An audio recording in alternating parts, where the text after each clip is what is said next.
All right, and welcome into the BettingPros podcast. Today, we're talking baseball with our favorite bets to make in the MLB futures market before opening day. I'm your host, Seth Woolcock, and I'm joined by two of the best in the business, including the host of Leading Off, Chris Welsh, aka The Welsh. What's going on today, pal? Oh, man, baseball. I am very, very excited. I'm excited to get all these future bets. I'm excited to talk about them. Yeah. I'm excited to lay them. But I'm also excited for daily baseball betting. And I know a lot of people don't get into that, and a lot of people get scared. Don't be scared. There's so much to get excited about, whether you want to play some public nerfies or you want to get into the deeper fun stuff like first fives. I'm very excited for futures and for in-season betting, my friend. Yeah, just a couple days away from opening day, so excited to break it down with you, Welsh. Also locked in with us today is a man who's already got that baseball flow going as we round out spring training, Joe Orrico. Joe, thanks for jumping on today. How are you as we sit just days away from a full slate of regular season baseball? Outside of the Jared Jones and Shane McClanahan shares that I have, I'm doing pretty all right. I got one more draft before the season. It's on Wednesday. But, man, I just need the season to start because we're going to talk about players today. I just hope nobody gets hurt before the show gets posted the way that things have gone the last couple of weeks. But very excited to be joining you fellas today. Very excited. I had – it's kind of a fun little market. They'll post the said player to get to this amount of stats. Like if you were to just bet like their normal season totals, it's usually like a minus money, So like one I talked about this on Fantasy Fest, was Michael Toglia over, I think it was like 23.5 homers or 20, even 24. It doesn't matter to me. Crush. Love those minus monies. But you can go in a lot of these different books, you can go and check out the market for this player to, let's say, hit 25 homers or 30 homers. And sometimes you can get plus, but the best thing is to let you pair them together. It's similar to like you're putting together like a Prize Picks or an Underdog or something like that you can do in the books. I had a magnificent one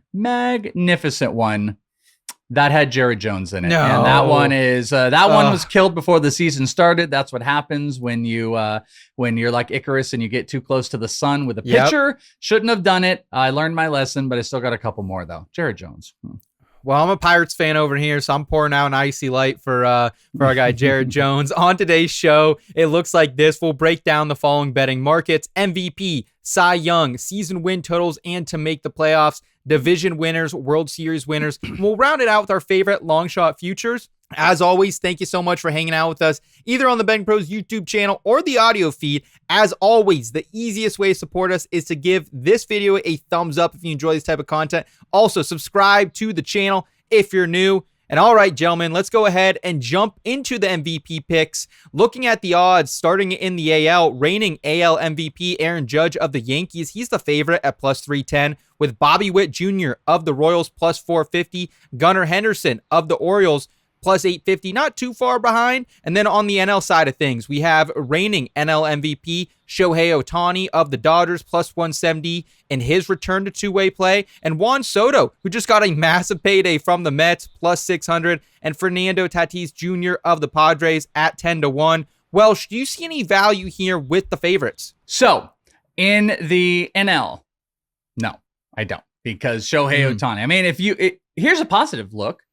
You get plus money for Shohei Ohtani. I mean, that's a positive. At least you're getting in. It's not minus money at this point. Joe Pisapia has said this a whole lot where I'm not necessarily sure I'm in this market, but he's been taking Shohei Ohtani and pairing it with whichever of his AL favorites are, and you're getting good money. I don't think the odds really kind of work out to where it's probably working. But I think if you want to speculate, if you're in a huge, big speculative market person, like, okay, sure. Like Ronald Acuna, if he were to come back and this team were to start to getting on a tear, you're getting good potential returns in the NL, but I don't think I'm going to do it. And I don't think there's a lot of great return. The AL is a completely different conversation because it's more open. You're starting around 3.5 to 4-1 on your MVP favorite. And that's what I like to do. And that's where I'm at. I'm not on the favorite, but I am at the top of the market for my favorite in the MVP race. In the AL, though, not touching the NL, my friend. So I don't know if you want me to just jump right into it. Please go ahead. All right. So again, Aaron Judge is a really great bet. I will say I think the AL has got some funner, deeper plays. Like if you are a sicko, you could play with like a Mike Trout. I think that's kind of a sicko play. Oh, that is a sicko play. If the Angels were to make the playoffs and he were to play a full season, I think Jose Ramirez, after what he did last season, there's going to be a little like give him, his flowers for this season. And that's around like 15 to 16 to 1. But the one that's been staring at me all offseason long has not been Aaron Judge. It's been Bobby Witt Jr. At 4.5 to 1, I think that's a really good potential return, especially for number 2 on the board where there's not a clear cut. Because, in the NL, it's like Ohtani plus 1.7, and then it goes to 7 for the next guy.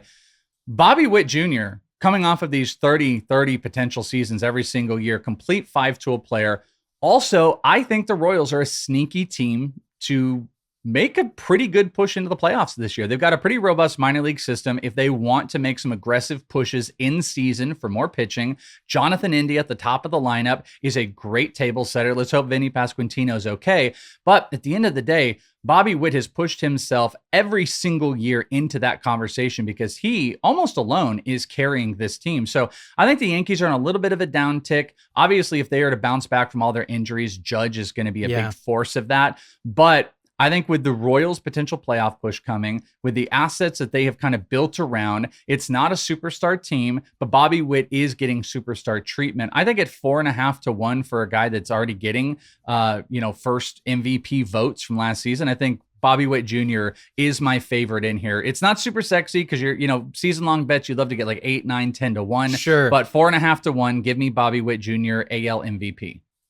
Joe, your thoughts on Bobby Witt Jr. and your AL MVP pick as well? I second everything Welsh said. Witt is the star of that team. He's gotten better every year. I mean, it's funny looking back a couple of years ago thinking like maybe Bobby Witt can hit 240, 250. And now it's like, well, maybe he's a batting title winner. Maybe at 340 or 350. Yeah, like it's just an unbelievable progression that he's had over the last couple of years. And I think that there's a very good chance that this bet comes through. Bobby Witt Jr. was MVP worthy last season. There's just been such juggernaut years in both leagues over the last couple seasons that you really need to be the 40-70 Acuna, the 50-50 Ohtani, the 60-plus homer Judge seasons have been winning MVPs. But Bobby Witt Jr., he could go 40-40 and hit 330, and I think that would very easily put him into the conversation. I think Judge is also interesting because he always is kind of interesting, but as he gets older, that big body, if it even misses 20, 30 games, which is very reasonable to expect at his age, then you're probably taking him out of the running. He's been very healthy the last couple of years, but I think that there is a bit of a chance that you're taking if you're betting on Aaron Judge, especially at just 3 to 1. My choice, and I promise this is not a homer pick, although it will look like a homer pick, Vladimir Guerrero Jr. I think is a great value for MVP. Some books it's 12 to 1, some it's 14. I got him at 15 to 1. And I think if you look at what he did last season, it was arguably the best year of his career. WRC plus at 165, 30 homers. He batted 323. I think it was pretty much on par with what he did in his breakout 2021, not in terms of the homers, but in terms of the overall offensive output. He had the highest expected batting average in baseball. Was it 323, I believe. The batting average is going to be great. He's done that every year of his career. He's a 290 hitter. He's a lock for 30-plus homers. And the big thing here is that he's in a contract year. Vladimir Guerrero Jr. is very likely going to be leaving Toronto, as sad as that'll make me over the course of the offseason, or maybe before if he gets traded. But I think that he is clearly, like Bobby Witt Jr., the star of this team. The team lives and dies by Vladimir Guerrero Jr. If he is able to push 40 home runs while keeping that batting average where it's been the last couple of years, I think there's a very good chance he does win MVP. He's already got a runner-up and a sixth-place finish. He's only 25 years old. I think that the sky is the limit for Vladdy, and this year he's got a little bit extra to kind of play for with that contract being on the table. Joey, can I ask you real quick? I got one thing I'm going to tease this real quick. I got a super, super deep name I'm going to throw into this because I'm not a big deep game fisher here in this market, but if you want to speculate, do you at all go and do like, because yours is a little bit deeper, like 14 to 1 on Vlad, it's a little bit deeper. Do you ever play like a hedge where you go and let's say you really like Judge or Bobby Witt and you bet both of them? It takes a little bit of the shine off of the 14 to 1, but you're still getting it about 10 to 1 if you were to bet Vlad and Bobby Witt Jr. And if you bet your, same unit price, you're only taking a little bit off of the far element and you're still getting 3.5 to 1, let's say on Bobby Witt. Would you play something like that with Vlad? Because I might do this with my super deep name here, even though it's not needed, or do you feel that confident that 14 to 1 Vlad is like the play? I think Vlad is my favorite play, but I have no problem with Bobby Witt. I have no problem with Judge or even J-Ram. J-Ram's kind of in that same range, plus 16, plus 1,600, plus 1,800.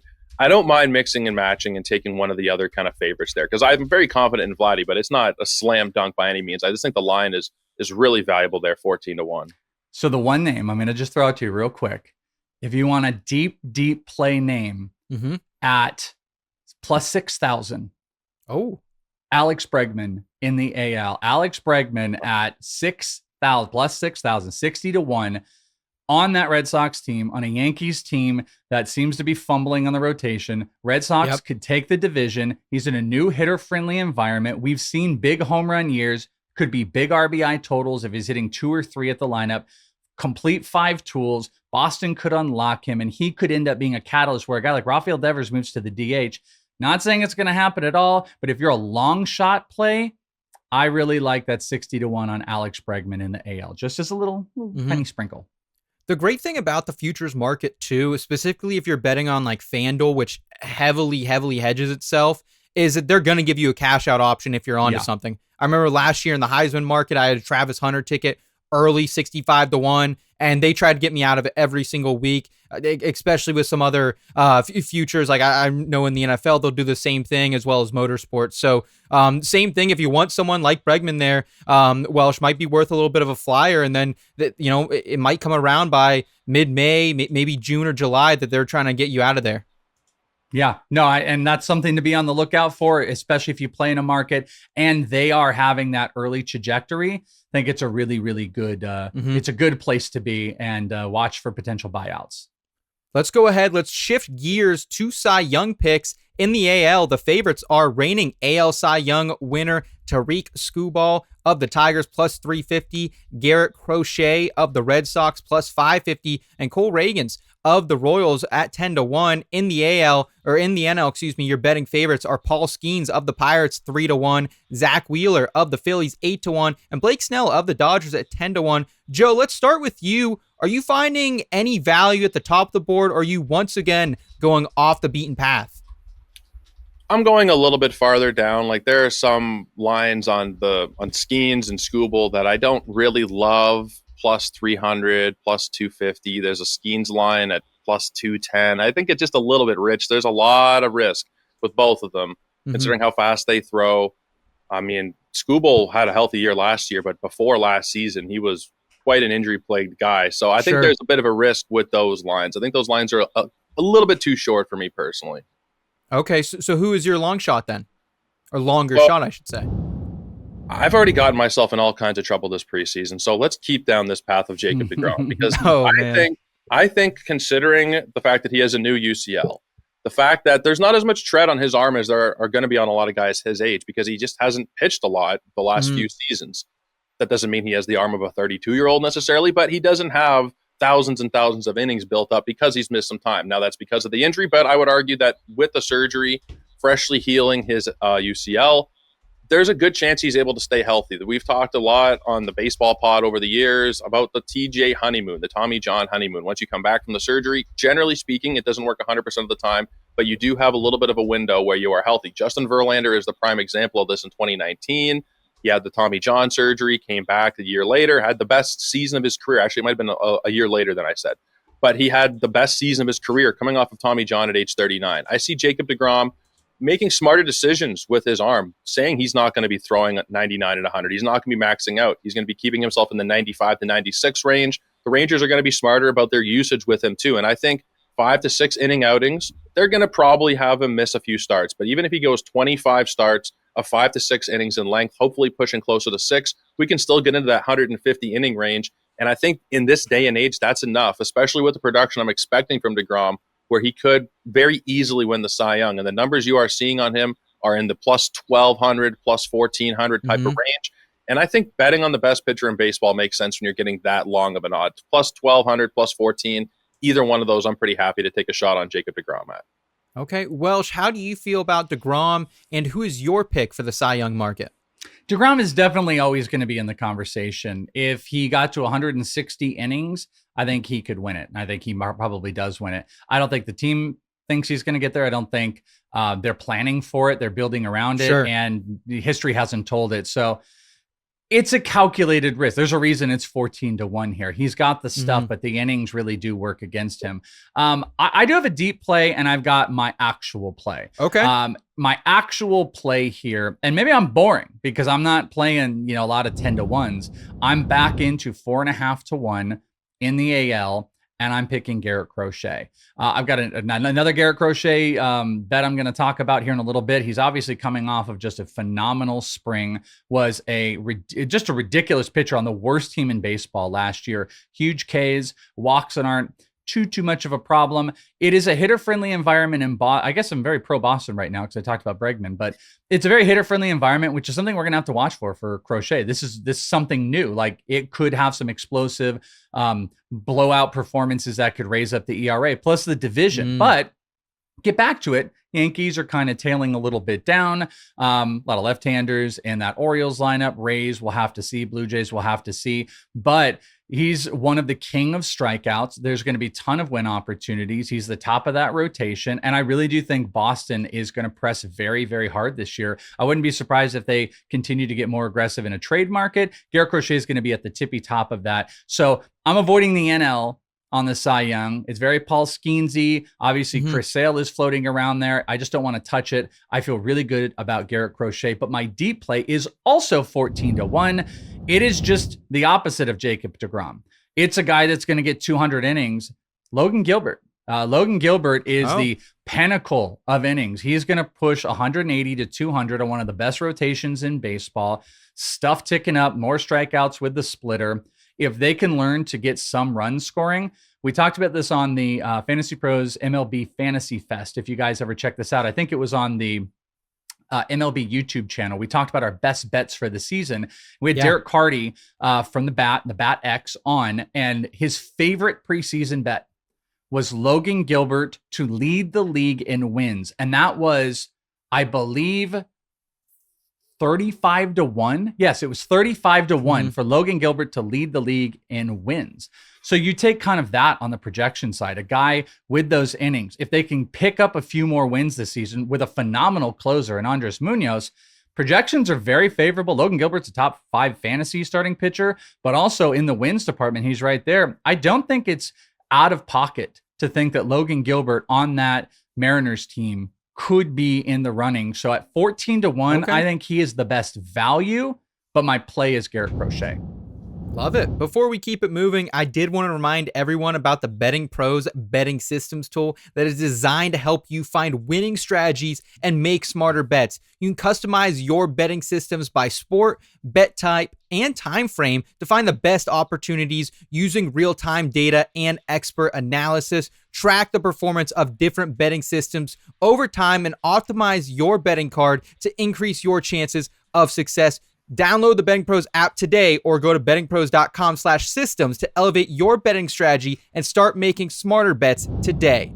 Let's head to either the season wins total or the to make a playoff market. This is one of the trickier markets because often you're laying some juice, you're drinking that at rather short odds. Welsh, what do you have in store for the fine people of the internet in this market? All right, so this is actually one of my favorites if I'm playing this. Win totals is not necessarily my thing. I think that might end up being big volume betting, depending how you are as a bettor. Again, when you talk about the season totals that are minus money, it's not quite my market because whatever your normal unit play is, you probably want to play it up. But I'm also not chasing, as you can clearly tell, my MVP and Cy Young, I'm not chasing tons of value. But I came into this preseason being around this camp. I live out in Arizona, so I'm around half the MLB teams. But I came in looking at this offense, looking at the pitching staff, looking at the new managerial changes, and hyper-focusing that I think this team is a team that can make the playoffs. And you're getting 3-1 on a make the playoff market. Now, that's not absurd, but you'll see plenty of divisions that are like plus 110 for the top, plus 170. You don't really get in there. And the team I'm picking are the Cincinnati Reds. The Cincinnati Reds to make the playoff, looking over in DK, is 3-1. Right now. And I really like that. Terry Francona coming over is a complete change to a winning culture. Now let's look at the offense. Elly De La Cruz, MVP potential candidate. 2 big studs returning from injuries. Matt McLain, Christian Encarnacion Strand. They've got a pretty well-built outfield. Their infield is looking strong. They got Noelvi out. They're not playing around. They're just not going to play around this year. It's like Jamer, Spencer Steers starting a little bit late, but he's going to pop back in. And then look at the rotation. That's the big thing here.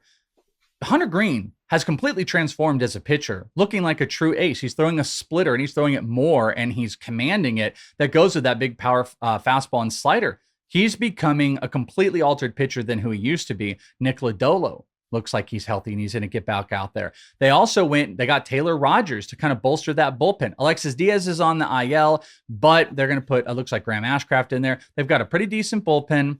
They've got a pretty strong rotation. They've got a very strong offense and an offensive environment that I think if they can go make a move or two, and by the way, they got Rhett Lauder coming back in a little bit. If they can, and Brady Singer they traded for from the Royals, ground ball pitcher. If they can go, or theoretical hopeful, if they can go and maybe make one move or two, this team could be as little as one move or two away from being a strong playoff team. Now that division, there could be one powerhouse that kind of comes out of it, but I think the Reds have as much of an opportunity. I kind of see them as the NL Royals in this situation, as a team that can really sneak in. I think they've got a strong core that they can hopefully build from, a huge minor league system to trade from in season. And I think they're not playing around. I think Francona is ready for them to be a playoff team this year. So at 3-1, I really like the Reds to make the playoffs. Man, that would be exciting because the people of Cincinnati, they've been begging for this for so long. I think it was just a couple of years ago, the owner of the Reds came out and said, like, look, if you don't like our team, you don't like how I'm running it, like, too bad, go watch something else. And hey, so maybe they'll finally put it together here. Joe, your thoughts on the Reds? Could they make a run here into the postseason? And what is your pick for a team to make the playoffs as well, please? Yeah, the Reds are in a very winnable division. I think it's probably the Cubs for me if I had to choose a straight-up division winner. But if we're just talking about making the playoffs, I think there's a good chance the Reds can sneak into the wild card. Welsh laid it out very well. I was kind of surprised to see Marte not make the team. I figured they were going to give him another chance. But again, like, they're not going to be messing around and giving somebody playing time that doesn't deserve it. Sure. So I think the lineup is very strong, although I'd prefer somebody else rather than Austin Hayes cleaning up. I think maybe CES gets there at some point during the season. But I think it's a pretty solid lineup. I think Green and Singer and potentially Lodolo is a really good 1-2-3. Nick Martinez is very underrated. I think I would agree that they're a move or two away still, but I think at 3-1, this is a solid bet to make. And I've also kind of targeted a weaker division, looking at the American League side of it, and also looking at the Central. I've taken the Minnesota Twins to make the playoffs. Now, the line, you can get it at 120. It looks like the best line right now. Fangraphs has them projected as the best team in the division, although it is relatively close. I think there's a couple different ways that it could go in the Central, but I think when you're talking about the Tigers, there's still some risk there. The Royals, I think the Royals are probably the biggest competition for the Twins, but you're looking at a fantastic rotation. The Twins have Lopez, Joe Ryan, Bailey Ober, David Festa is going to be there eventually. Simeon Woods-Richardson has actually had a decent spring, believe it or not.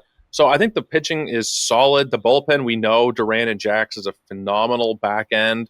And I think the lineup is very good as well. I think there's a lot of question marks surrounding health mostly. Can Correa, Buxton, and I mean, Royce Lewis is already on the shelf. Can these guys stay healthy or at least somewhat healthy? I think that'll be the big question. But I think they're probably the best bet of any team in the American League Central to make the playoffs. Welsh, would you be drinking that juice at even money for the Twins to make the playoffs? Because I know you also like the Royals, it seems like, too.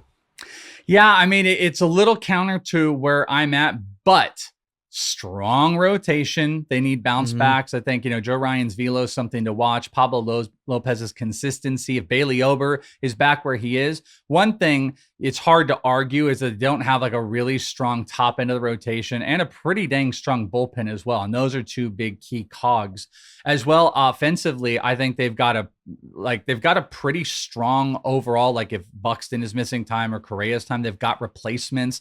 So I think there's a few guys that have to step up, but the same thing is kind of in play for my Reds. It's just the Reds are 3-1, Twins are even money, but it's like if, Miranda has to step up, but in the lineup, they need Matt Wallner to step up a little bit. So I think it's in play. I don't think it's a bad bet at all. I'm more on the Royals side of this, so I would lean on the Royals. But I definitely get it because this is a very, very strong team. And if you're going to pick a team, you're going to want to pick a team that's really, really strong on the top end, especially the top 3 of their rotation with a bullpen, and the Twins do meet that. Okay, excellent. Fantasy Pros is now live on Twitch starting opening day. Join Joey P and Chris Welsh every weekday at 12 p.m. Eastern Time for leading off your daily dose of all things baseball, news, notes, bets, and fantasy advice all in one place. Ask questions, get insight, and interact live. Follow us now on Twitch at twitch.tv/fantasypros and never miss a stream. A bigger line of exclusive interactive live content is on the way. Welsh, I know you guys always have fun over there on leading off, man.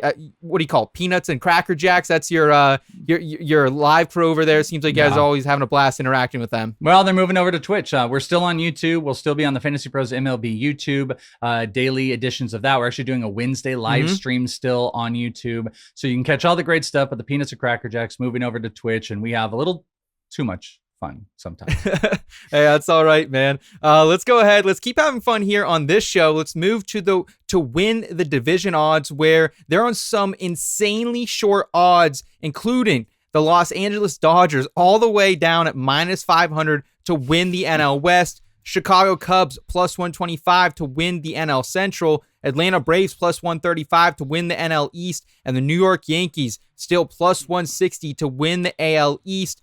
Joe, what's moving the needle for you in this market?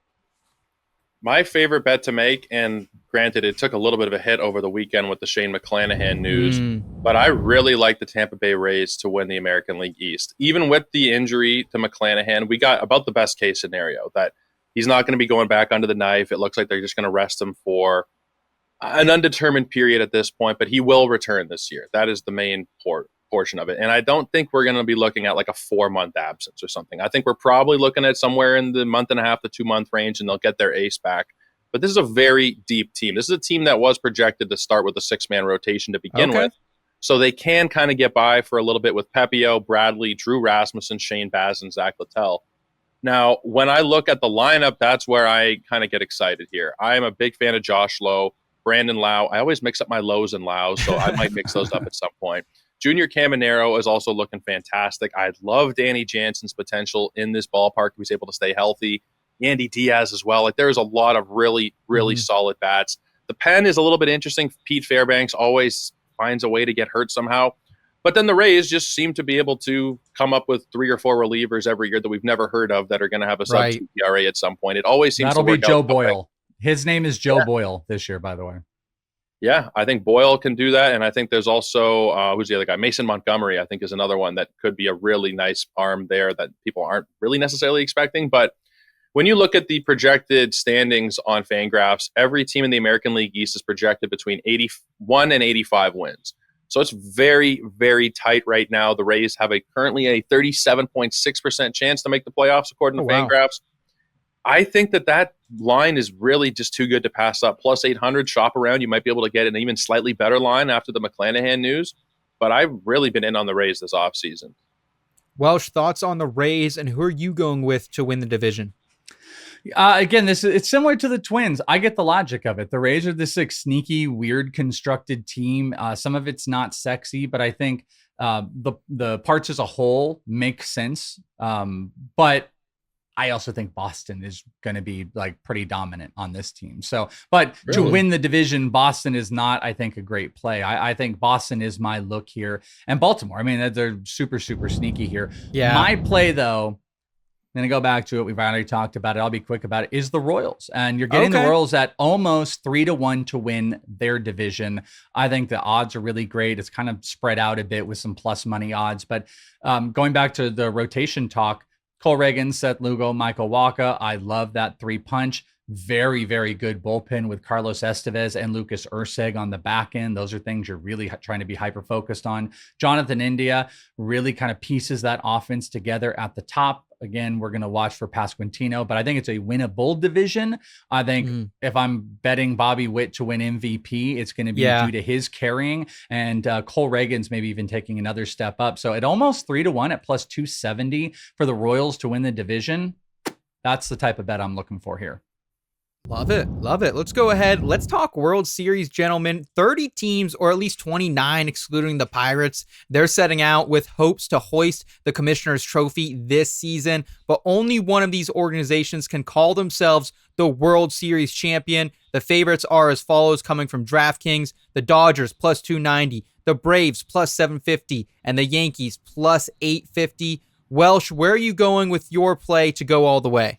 There's a lot of good plays in here. I mean, even to get the Dodgers at almost 3-1, that's not bad. I think really? no matter what bet you make, you should probably throw something like a unit on that Dodgers. Little hedge, yeah. Yeah, well, you're getting 3-1, very likely to be the NL. The NL is strong, though. I mean, I wouldn't hold anything back against Atlanta and Philadelphia. I think both of those are good, strong bets, but like, anything I would do, I would probably take a close to 3-1 on the Dodgers. But I'm going to go over to the AL.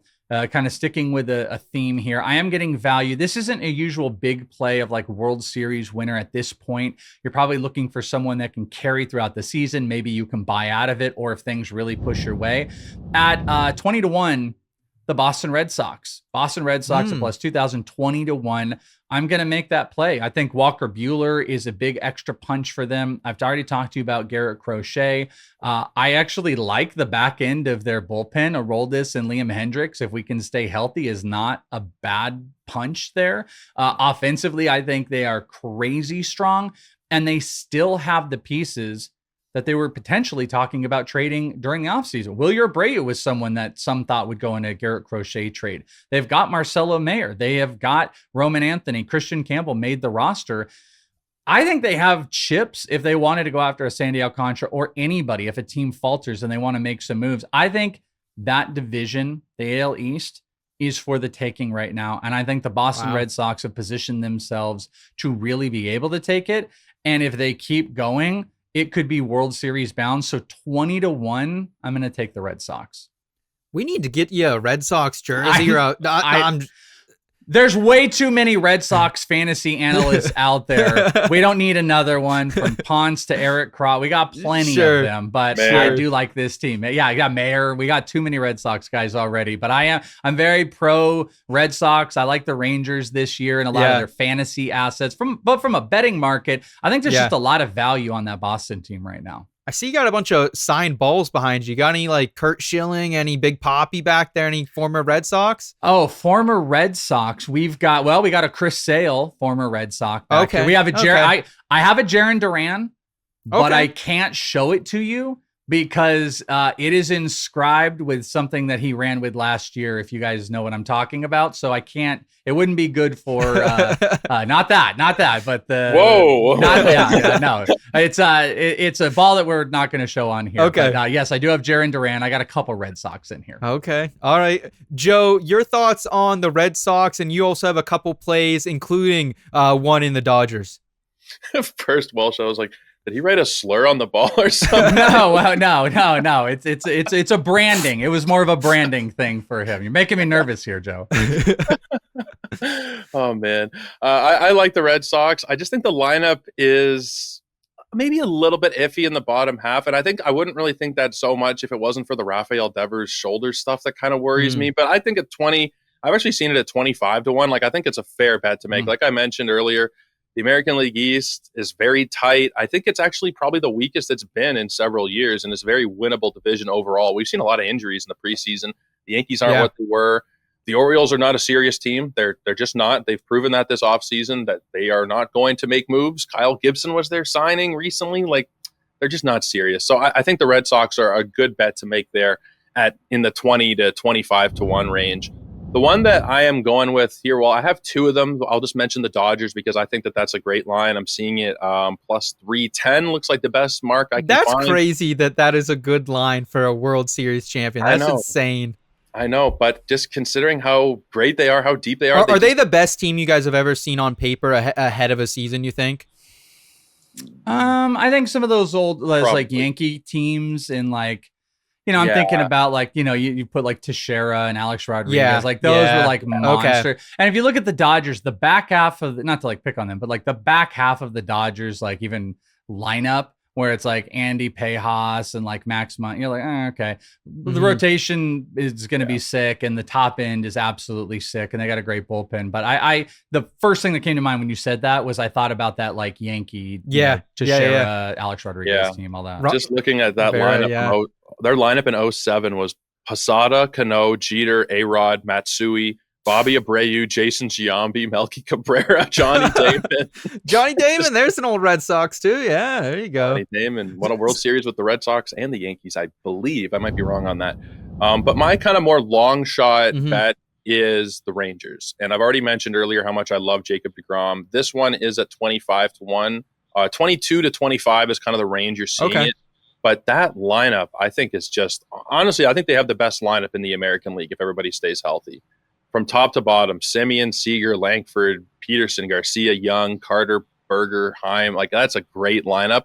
I think that a lot of it will depend on what we see out of Kumar Rocker and Jack Leiter this year. If they are able to take those next steps, I feel a little bit more confident that Rocker will as opposed to Leiter.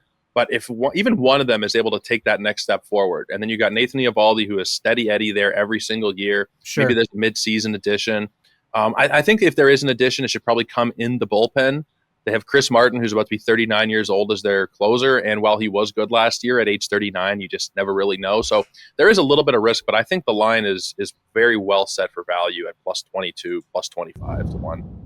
Okay, let's go ahead and round out the program with the guys' favorite futures long shot. And Joe, let's start with you, as you have a couple moonshots to take home MVP honors this season. I do, and I'm just kind of looking at the way that things have gone over the last couple of years with great players really kind of breaking out in year 2. After we've seen a small taste in year 1, and then the second year they just explode. Bobby Witt did it. Corbin Carroll did it. Julio Rodriguez did it. We've had a good few examples over the last couple of years of guys who show their promise and then they just explode in year 2. And I think we can kind of expect that with both of these guys, and that's Wyatt Langford and Jackson Chourio. You can get them each at 40-1 to win the American League and National League MVPs respectively. And I think at that price, you take the chance. Langford has become a second-round fantasy pick. Chourio is a first-rounder in some rooms, and that's not necessarily tied together. But when you're looking at the projected value of Chourio, we'll start with him. He could be a 35-35 guy who hits 100, who bats 300, who has 100 runs, 100 RBI. Like, he could be – next year we could be talking about Jackson Chourio as the 101 pick in fantasy, and I don't think that would be surprising. And Langford is also kind of in the same boat. Massive power with good speed. I've already talked about how much I like the lineup. I think 100 runs and ribbies is very much on the table there. And if they are able to make those progressions like the Witts and Carrolls and Julios of the last couple of years, I think it's very, very easy to see them on the MVP ballot. Okay. Welsh, where are you going with your long shot pick?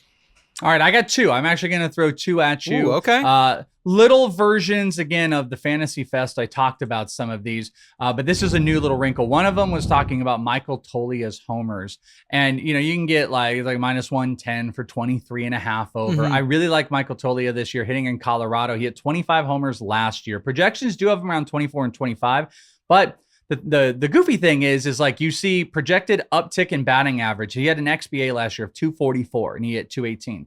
But you see the projections uptick the average a little bit, but you don't really see the home run total go up. He had 399 at bats last year for 25 homers. Full season, expected batting average comes up. Homers, you can get 30 homers on DK right now at almost 2-1, plus 195 for 30 home runs. I think he could be a 35 home run hitter. So that's kind of a smaller bet. My favorite bet of the season, I put this in a month or so ago, is Garrett Crochet to lead the league in strikeouts.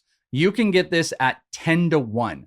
Why I love this, you look at any of the projection systems out there, specifically one I looked at was the BAT, Derek Carty's the BAT. And you see Garrett Crochet around 5th or 6th in projected strikeouts in the league. As a matter of fact, 16 strikeouts, I believe is the number. I could be off by 1 or 2, less than the number 1 pitcher, who's Dylan Cease. But 30 to 40 more innings pitched by every single pitcher above him. He is like the highest K per 9 pitcher projected across the board. But guess what? Here's the other thing.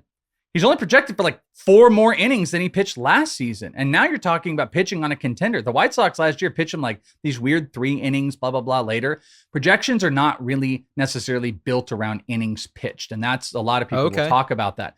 I believe we are going to push past those. The Red Sox will need to get past those. And if you put 20 more innings on Garrett Crochet, put 10 more innings on Garrett Crochet. He should be near the top. You put 20, he should blast past everybody. If you can get to about a 170 marker, Garrett Crochet, based on that strikeout numbers, should and can lead the league. Projections tell you so. The only thing holding back is projected innings for most people.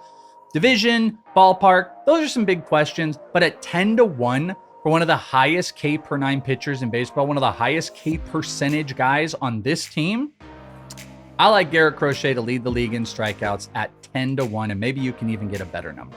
That's a great bet. That's a great bet. Like, it really is. Like, the innings pitch projections are, and the people who make the projections will tell you this themselves, the innings are not really well thought out. Yeah, exactly. A lot of the systems will borrow innings from each other. I think the bat uses ATC's projected playing time. So if you think you have an edge in terms of projecting playing time, that's probably the biggest edge in the market, in my opinion. Heck yeah. Well, guys, we're going to get out of here. I got to go place a couple of these bets now after you guys said them before these lines move. That's going to do it for us today on the Betting Pros podcast. Thank you so much for watching. As always, the best free way to support us is give this video a thumbs up if you enjoy this type of content. Also, subscribe to the channel if you're new. Also, make sure you go download the Betting Pros app and sync your sportsbooks today. For Chris, Boston Welsh, and Joe Orrico, I am Seth Woolcock. Take care, y'all.